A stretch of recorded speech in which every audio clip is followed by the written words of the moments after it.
Welcome back, man. Cup Live. We back once again, man. We late in the season, headed to our last event of the year, the Fuel Tech World Finals presented by West Coast Piston. Just came on board. We appreciate y'all support, man. It's been a great blessing to have that last minute push right here, the last race. Got a lot of enthusiasm, a lot of races coming down. Once again, I want to reach out and say thank you to all of our sponsors, marketing partners that were with us throughout this year. We appreciate your support. We appreciate all the racetracks that gave us an opportunity to bring our show to your town and partner with us to try to bring motorcycle drag racing to your cities and to your tracks. We thank you all. Look forward to working with you all again for 2024. We're going to take it another step next year, try to get a little bit better production situation going. We're taking steps, little steps at a time, but it's all worth it to bring a better return on investment for all of you all who, utilize your marketing dollars, trust your marketing dollars with us over here at Manufacturers Cup, Drag Racing, Hollywood Drag Racing. Big Boss, what you doing up there in Nashville, man? Talk to me before we go to a little break. Out in the backyard messing with the bikes, man. Getting ready, man. Next week is it. It's here already. Man, the time flying, isn't it, man? Yeah, man. I'm ready to go. I heard a lot of folks gonna be there. I think it's gonna be a real good race. Yep. Yeah, I got a lot So of folks gonna show up. good thing about we got some top fuel guys saying they're gonna come by. Got a couple I Right, want to get some last hits in for the end of the season. I'm trying to get them in on Friday, Saturday, testing on Thursday, a little right. something on Friday, see if they get everything together before we get them in the program and slow that down. But we also got I got reached out by Walter Pro Fuel Bike tonight. So all y'all Harley lovers like the V engine, the V twin motorcycles on nitro, those guys say they're gonna be out there at the event November 17th through the 19th at the South Georgia Motorsport Park down in Adel, Georgia. We're going to have it going on down there. The Fuel Tech World Finals presented by West Coast Pistons. We're going to thank all of our sponsors once again for being on board with us throughout the season. And we got some real good points race coming up to this season. We got a chance for Josie Brooks to actually take a double championship like old Chad did the year before. But we're going to That's take a right. break real quick, and we're going to bring y'all back with one of the guys that actually made it happen for the Man Cup for 2023, and he's trying to get his continued support for 2024. We'll be right back. We drive performance. We drive passion. A background in drag racing. And a future in all forms of motorsports. Because success in one sport isn't enough. Pushing ourselves to be the best. Climbing every mountain. Topping every peak. Until you see Fuel Tech everywhere. All right, we got our man, Mr. Robert Uecker from Voodoo. What's going on, Robert? How you doing? This is part 2, Robert. Back again. How you doing, sir? Hey, thanks for having me on. I know we're having a little bit of video problem. So what's going on with the freezing? Yeah. You freezing up pretty bad over there. You might want to try to just take the Wi-Fi off the device and let the device do it. But look here, man. I see you moving around to a better location. It's all good. But I just want to tell you personally, on behalf of the Manufacturers Cup and the Street ET races and so forth that's participated in the series, man, thank you for your support. It's been a blessing to have you on board. It allowed us to have the financial means to give guys winner and runner-up trophies. We did that. It gives 2 hits of marketing opportunities for the sponsor yourself. By giving a winner and runner-up trophy with your sponsorship logos on there, and we appreciate it. The guys have raced hard for the trophies this year. The guys and gals, let me rephrase that, have raced really hard this year for those trophies and awards, and we got 1 more in the bag, and we got 6 behind us, and we still here. How do you feel about that so far? Well, I think you guys are doing a wonderful job. I think Pinky and everybody out there can attest that Man Cup has really, really come on strong this year. Looking for a solid 2024 coming up here. I know you have a lot of tricks in the bag that you're not letting out. There's some new things that are going to be happening with you. You're always inventing and always figuring out new ways that we're going to keep getting more people into the sport. If you're not growing, you're dying.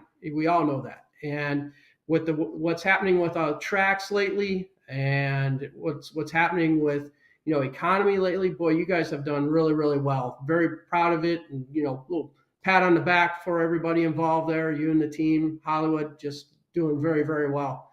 Thanks for the hard effort.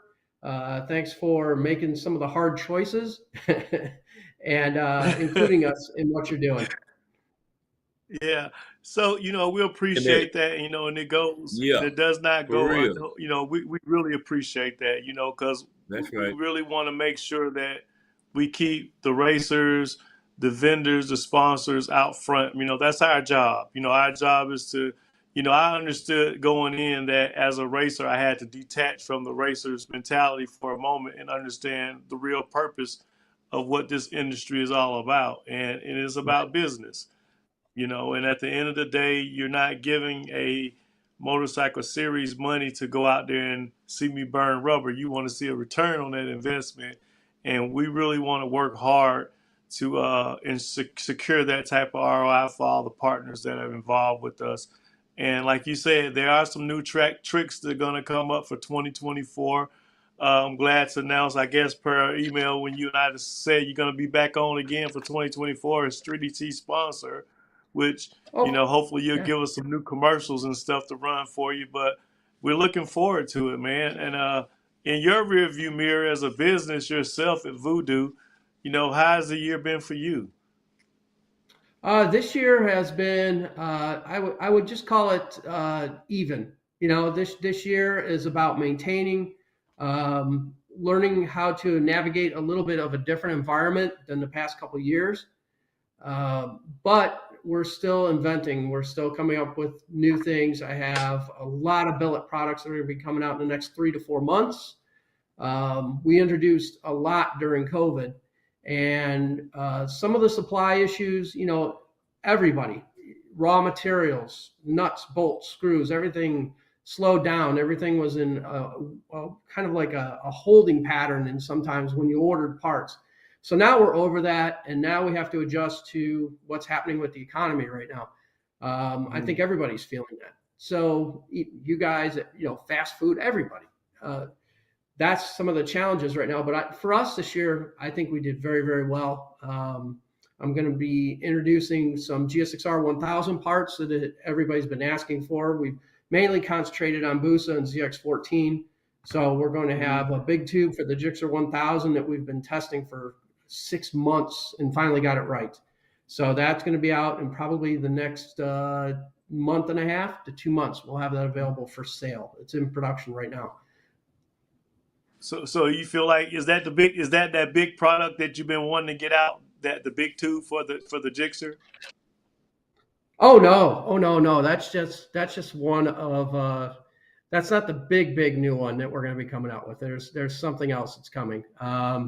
And that I'm not even going to give you a tip off on. That one's going to come out of left field. I was trying to sneak it out of you too, man. Nope, not going to do it. I was trying to get it out of you too. I wasn't going to say that. I was going to let you keep on rolling with it, but yeah. But everybody out there that knows us and who we work with as far as our sponsored riders, just pay attention to what they're doing at the track and maybe look at their bikes a little bit. You might see something in there that's painted a little weird or done a little weird. You never know. So I'll leave it at that. Cool. And we're going to take a quick break, and we'll be right back with Robert Uecker, Voodoo Motorcycle Custom Components. Yeah.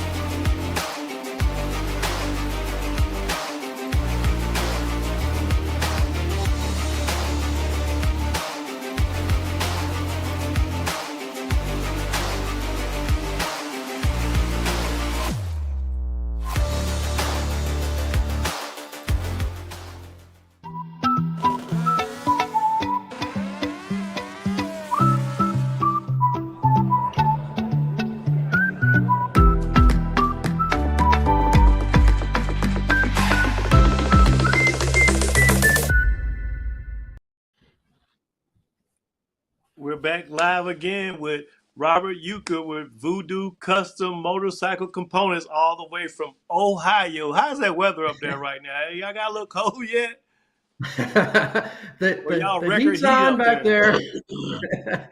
The heat's on. It's dark outside, as you can see, Right. and it's Cleveland, Ohio. Man. Well, look, you know, I've had a very good year. You know, pushing the product. You know, pushing your sponsorships and you know, getting the guys and girls to wear the decals. And believe it or not, man, I've already given up pretty much all of those decals that you sent me throughout the Oh, season. okay. We've had, you know, we've had a very good street ET. You know, it's like, you know, it was like we did not have a overabundance amount of motorcycles, but we had quality amount of quantities. You know, we had quality motorcycle racers, quality competition throughout the season, and it seems like I said, I can't wait for 24, man, because it's just gonna take it to the next level for the racers, for the sponsors, and you know, I really want our partners to reach out because this year, when I send you all what I'm having out for our opportunities this year, it's really an opportunity to combine our efforts. You know, raising enough capital to realize that we need to do something a little bit different, but it takes real capital to do that. And I think that when we all bid in together, we'll get the real bang that we're looking for. We're gonna really, you know, make a hard effort to put a footprint out there for not only Manufacturers Cup but all the supporting partners, because the way we look at it is that we all go together. You know, I've tried to express that to the racers that as good as this, as good as we make the series, the more it benefits the racer as well. Because then, you know, when you start to build a machine, a marketing machine that really make businesses get a good return on investments, they're going to want to get in that box. And there's only a limited amount of seats that could be on a commercial. There's only a limited amount of seats that can sponsor events. But now you other racers get opportunities from companies that are willing to take a little dive to get the exposure. So, you know, that's kind of the way I look at it. You know, scale version of a larger, you know, opportunity that we see normally on weekends when national events are going, but we do it at scale, and that's kind of what we're looking at. And you know, coming out first year, did not know a lot about um, what the actual market called for in terms of impressions per second. You know what I mean? In terms of what a marketing kit matching the real value of what business I had at hand. But you know, you live and learn. You know, I paid for it. Good lesson learned. But ate my humble pie, and I'm back.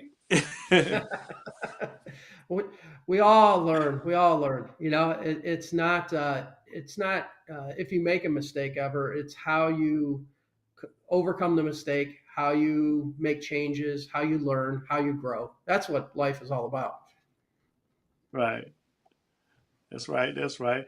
And look, we have we're going to cut back a race next year because we want to concentrate like on specific markets and try to grow them. We're cutting back to 6 events next year instead of 7, in an effort to try to once again look at the budget of a racer. You know, because when we're talking about economy and trying to look at real dollars and travel expenses and so forth, you know, we're going to go back to 6 races, even contemplating, you know, maybe doing an 8th mile series. I know there's some diehard quarter mile racing, but when you start thinking about the wear and tear, nutrition rate on the equipment, you know, it's almost like why go the extra 8th mile, you know, when the safety is best at 8th versus quarter. But I know we have that good diehard quarter mile racers out there. What's your take on quarter versus 8th mile racing? I mean, Yeah. no decisions Yeah. been made. Fans of races, don't nobody Right. out there say he done Right. changed it before the World Finals. But just something to throw out there to think about. You know, what do you think about Yeah. that, Robert? Um, I think it's actually a good choice. There's a lot of 8th mile racing going on out there. And like you're saying, uh, the equipment doesn't get as tore up. The expenses aren't as high. It's not going to make a gigantic change in your budget, but you are going to see it in your budget. There's the wear and tear on just your drivetrain alone, getting those speeds and then hauling that bike down. You know, All the testing that we do is at 8th Mile tracks down in Texas through Total Performance Cycles. And their bikes are set up for 8th, and they run quarter when they come up this way. And they're going to be coming up this way in 24, actually, doing some racing. I like the 8th Mile racing, quite honestly. Me too. Well, I mean, and that's good to know because, we've had quite a few people that would have been, suggesting that maybe if I did that would increase the bike count. A lot of people are getting a little older and so forth, and I think that the safety starts to play a factor. That's just one of the things that just wanted to ask your opinion. I just seen a post another place today, and it was an old conversation that we had, and it's about technology and motorcycle drag racing, standalone versus non-standalone motorcycles in racing, keeping the human element involved. Your take on standalone versus non-standalone in drag racing. I mean, what's your thoughts on that? Pinky,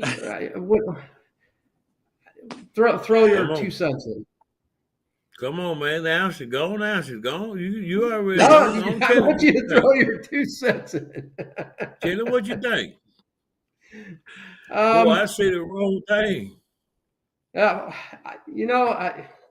Look at the time. Well, I'm not putting you on the spot, really. It was a post I seen. I think maybe Cycle Drag had it out there, and it was mentioning that, and I was like, why is this? Like I had said something about it earlier, and I thought that personally, just me personally, I thought that we needed to somewhat keep more of the human element as a part of racing because at some point we were just going to be sitting on the tuned motorcycles that can just pretty much do every aspect of the situation, including tuning it itself. So, right. My bike, my personal motorcycle does not have any of those capabilities other than just a progressive system through a Firestorm. I don't have any wheel speed sensor. I took all of that stuff off on my bike on purpose because I wanted to make the call, period. Whether it was bad, good, or whatever, I just wanted to make the call because that was just part of the tinkering part that I really am into this for. You know what I mean? Like and then now on the other side of things, when the purses are good, like they are in some of the classes, and you are up against that type of competition, then it's almost like, you got to kind of, level up, period. And so, I kind of just like forget about it. I rode a bike that had the electronics on it. Pinky and I, first time we had that bike, we actually won on it, a closed loop bike. And I enjoyed riding because all I had to do was just hit the tree and keep it, pointed. I didn't have to work as much at the finish line, but I did because people wasn't cutting the lights. But, I just felt like, there's no sense of worrying about it at this point because you still have to cut the light kind of, and you still have to navigate the motorcycle. So maybe the track prep is the difference or whatever. But, when you think about, I always think about things for, to be sustainable, right? And I always think about like what happens in 5 years or 10 years when you go down that line.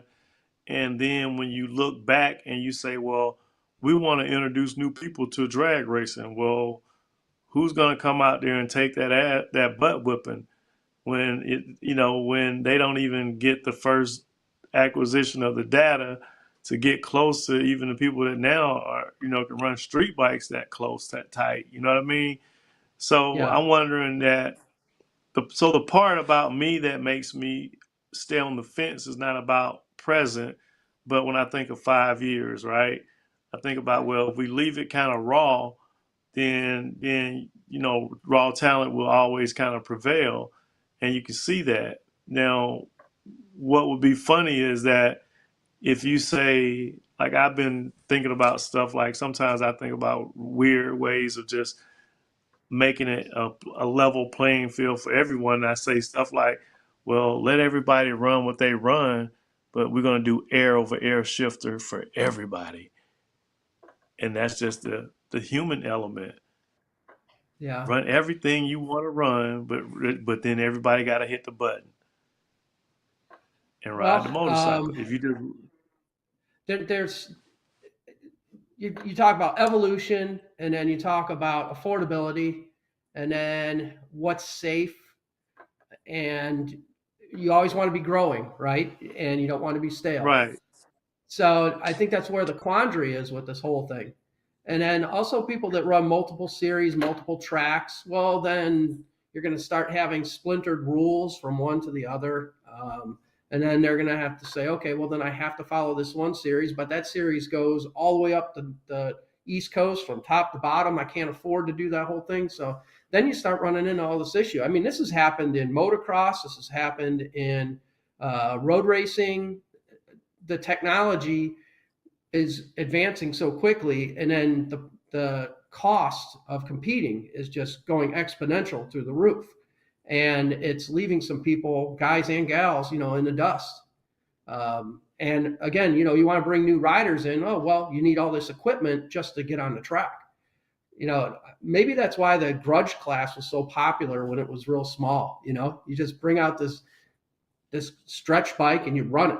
And that's kind of what was the draw to it. Now what's happened to all those classes, they're starting to get very technical, and you're getting back to, oh, what happened to the simple bikes that you could just lower a little bit and take up to the line and run? Right. right, and that's where, and like you said, that's where that little funny catch-22 come in, because you know that you need to make a change, right? You know that you need to hold back something in order to be sustainable. But at the same time, and I agree with it, is that you don't want to hold back technology because it's just part of evolving. It's like Right. holding the old biscuit brick phone back from the days and still talking about you good, but but but at the any rate, we do need. I think the raw classes, like, one of the things I would like to see, people like you probably have that juice where y'all can pick up the phone and call a motorcycle OEM company, like a Suzuki or somebody like that, and just say, look, this guy at the Man Cup says he's going to run a series, and you put 4 of your bikes and 4-day bikes and 4-day bikes, showroom floor bikes, and they race those bikes. Like Ricky Gatz and them did with the 600s and stuff like that. Those classes, to me, they seem to be all right until they start really getting really fast, again, with technology. But crate motorcycle racing would be kind of unique, where you For leave it sure. up to the riders to do it. That would be kind of cool. Even if you bracket race those motorcycles and dial them in, that would still be Right. cool. But then it would at least let a person, when you start thinking about parts, business, motorcycles, you need people to buy motorcycles so you can sell the big tube header on for the Gixxer. But the guy got to ain't no but so many of those gonna sell if you don't have enough new clients coming in the market. But if we keep Right. that market open with like those factory bike classes or something like that, I would love to offer something like that at our events, where we had 4 bikes, different factory bikes make up a 16 bike field, and they were just all factory bikes, no prep, and you just had to dial it in and ride them. And those are that class was just that class, virgin bike, period. And and to let people progress up into the other classes like the pro extreme class and so forth, where technology is, and they can continue to thrive that way. We'll take a break, man. We'll be right back. Robert Uecker, Awesome. Voodoo Custom Motorcycle Components.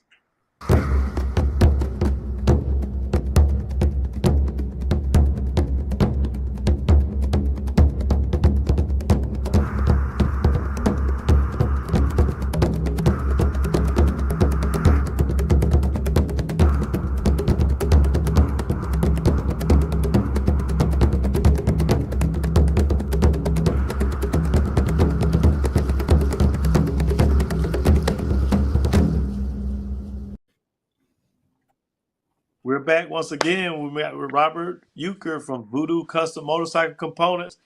And like I said, once again, he's been one of our great sponsors, marketing partners, our Street ET sponsor for the year 2023. A lot of you guys and girls who sport his sticker on there, this is the man who made it happen for you. some of the winners from his class this year. Anything you'll like to see different as it relates to the Manufacturer Cup and how we represent Voodoo? This is a good time. Well, I'll tell you what, Hollywood, you guys do a great job. Thank you for involving us and letting us have a voice in your outlet here. Working with other sponsors also. A lot of people out there think that we're a manufacturer and we don't talk to anybody else that manufactures anything because we're all competitors. We all hate each other. We all are out to slash each other's throat. It's actually the opposite of that. A lot of the sponsors that you guys see at the track when you go to the Man Cup and everything, a lot of the owners, we all know each other from 10, 15, 20 years ago, from last week, from the month before. We call each other.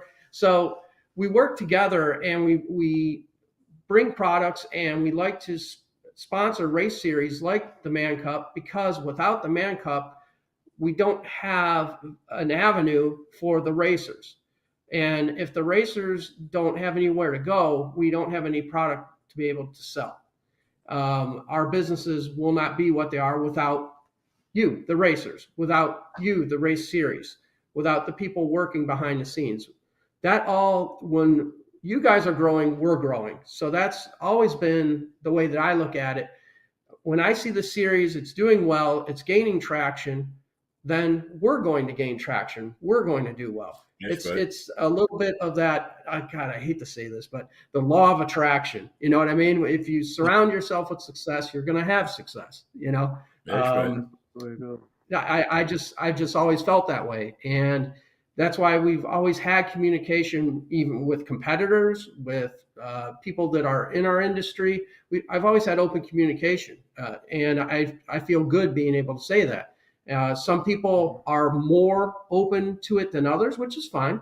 And we don't have to share trade secrets among us, but just having a friendly atmosphere, and there's enough for everybody, you know, on our side of it, so that we can keep being competitive. And if you have one exhaust manufacturer, then you're only going to have one way of doing things, right? So why not have 3, 4 manufacturers out there that are vying for, you know, selling product, being inventive, bring new technologies, and it's going to speed up the process. But if you just have one company doing one thing, you guys, it's going to go stale, you know. And Man Cup, you see that, you know, there's other series out there, and you see what works, you see what doesn't work, and that's what makes you guys better. Same thing. Right. Well, man, it's been a blessing to have you on again, Robert. And like I said, we run your ad as much as we can. And I mean, I hope it's been doing something good for you. I mean, you know, we appreciate you sending it over. And we look forward to this race, this last race of the season down here at Valdosta, the Fuel Tech World Finals presented by Weisco. I don't know. Are you going to make it down this time? Yeah, I'm not going to be able to make it to this one. I'm actually going to be out of town. I have a cruise. Sorry, I have a cruise I'm going on. Oh, man.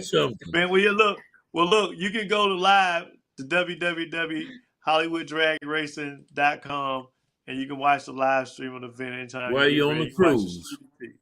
Exactly. That's right. While we're going on the way down to the Bahamas, I'll make sure to check it out. Right. That's right. That's right. Well, look here, man. Once again, we appreciate you coming on. Pinky, I appreciate you coming on and Man Cup Live. Fans of Man Cup, we appreciate you all. Don't forget, y'all can come see us live. We'll be at the South Georgia Motorsport Park in Adel, Georgia, November 17th through the 19th. Thursday heads up racer. There will be, Man Cup will be offering a test and tune session along with the track Thursday. They've given us a green light on that, as well as Friday. So if any of y'all getting there early on Wednesday, want to test on Thursday, there's going to be a green light on that. Any other people that need to park, be sure to email me at info@racemancup.com if you're still trying to get parking spots with electricity. There are a few of those that remain. And other than that, look forward to seeing y'all down in Adel, Georgia. I see y'all one more Tuesday before the event. Robert, once again, appreciate you being on here with us again. Voodoo Custom Motorcycle Components. Y'all know if y'all need some motorcycle components or accessories, my man Robert, he'll hook you up. Man Cup Live, we'll see y'all next week. Peace. Thank y'all. Love you.